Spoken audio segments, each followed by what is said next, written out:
একটা অচেনা মেয়ে একটা অচেনা ছেলেকে ভাইয়া না তো কি সাইয়া বলবে?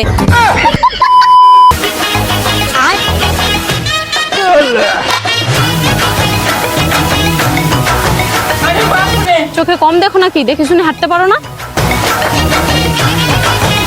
ও ভাইয়া, শুনতে পাও না নাকি? বোবা নাকি তুমি? আমি তোমার কোন জন্মের ভাই আমাকে দাদা বলছো? আশ্চর্য ব্যাপার তো, একটা অচেনা মেয়ে একটা অচেনা ছেলেকে ভাইয়া না তো কি সাইয়া বলবে? আরো অনেক কিছু বলা যায়, শুধু ভাইয়াই বলতে হবে? আর তোমাদের মতো মেয়ের জন্য আমাদের মতো সে রাত সিঙ্গেল মরছে। ধ্যাৎ, তুমি তো একটা ছেঁচড়া। দাঁড়াও দাঁড়াও, তুমি আমার নাম কিভাবে জানলে? আমার নাম তো ছাঁচড়া। তোমাদের মতো ছেলেদের একটাই ধান্দা, সুন্দরী মেয়ে দেখলে শুধু লাইন মারার ধান্দা খালি। তুমি আমাকে এভাবে বলতে পারলা?